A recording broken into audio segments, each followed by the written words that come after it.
He tweeted on July 4th that he was running for president. 1.2 million people liked the tweet. So this is something we had to take seriously and bring forward. I think what came forward was somebody who was not serious about running for president. But where it gets serious is that you have somebody who's incredibly famous who can now potentially draw votes in important states. I'm Alex Wood, and this is Frontrunner. Today we are talking about Kanye West, the multi-award-winning music producer, entrepreneur, self-promoter, and potential presidential candidate for the United States. We put Kanye West on the cover of Forbes magazine last summer. Remember last summer, that time when we could go outside, things were good, you'd go to music gigs. Well, anyway, back to Kanye West. Since gracing the front cover of Forbes magazine, Kanye West's personal wealth has done nothing but grow. Thanks to some smart branding deals with brands like Adidas and a lot of lobbying from the man himself, we at Forbes magazine finally recognized his status as a billionaire earlier this year in April. Now, on to politics. It's no secret that Kanye West was a big Trump supporter. He even once sent a text message to Forbes' Chief Content Officer, Randall Lane, saying this. But everything changed on July the 4th when Kanye West announced his intentions to become the next president. He spoke exclusively to Forbes about his aspirations for the White House, and since then, things have got a little bit more interesting. Now let's get the full story from Forbes' Chief Content Officer, Randall Lane. Thank you for joining, Randall. I want to start off by just going back in time. Tell me about the first time you ever spoke with Kanye West. We did a cover story on Kanye West a bit over a year ago, and Kanye called me.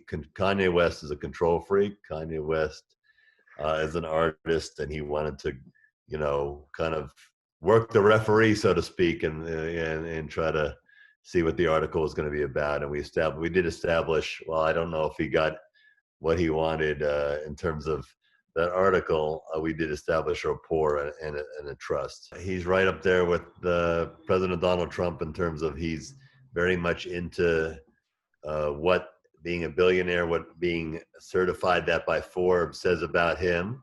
Could you even imagine back then that this would be someone who would be putting themselves forward as president of the United States? Kanye West has succeeded in the two major areas that he's tackled. So in his head, he can do anything. Again, is it surprising to me that he's running for president? No, he's been talking about this for years. The question, of course, is whether anybody will take it seriously or should take it seriously.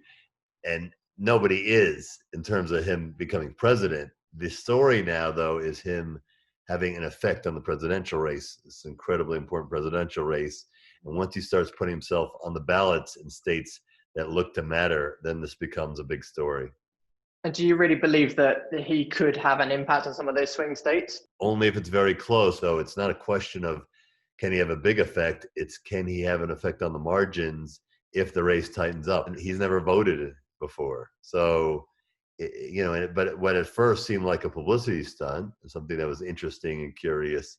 And note that when he tweeted on July 4th that he was running for president, 1.2 million people liked the tweet. So this is something we had to take seriously and bring forward. You have somebody who's incredibly famous who can now potentially draw votes in important states. I want to touch upon the mental health issue as well, because I know it's widely talked about. As you say, he's disclosed and talked openly about his having bipolar disorder. But as an experienced and seasoned editor and journalist, what's your process in dealing with someone who may be having episodes like that? And has that ever factored into our coverage? Well, again, it is something we take very seriously. It's very hard. It's very hard. And we talked to lots of people here to tell somebody like Kanye West, who has a platform ready, that we shouldn't write what he says. People talk about his mental illness, and he is bipolar. He's talked about that with Forbes, with Zach in our previous story, Alex, that you mentioned, as that being a superpower. So this is somebody who owns that and actually considers it a gift. I mean, when somebody tweets something that gets retweeted more than 500,000 times and liked more than 1 million times, I am very circumspect about the idea that we should decide that we should not print what he says about the world. I think actually it's important in the service, especially somebody with that big a platform who seems very intent on running for president, that we get those ideas out there. I think it's incumbent on us to provide context and also to be able to use our access to inform the public. Thank you, Randall. Now, I'm not going to pretend for a minute that Kanye West is going to become the next president. But what this story is really about is a story of our time. It's about celebrity, it's about power, and it's about social media. And even if Kanye West doesn't appear to have an impact on the surface, really he does.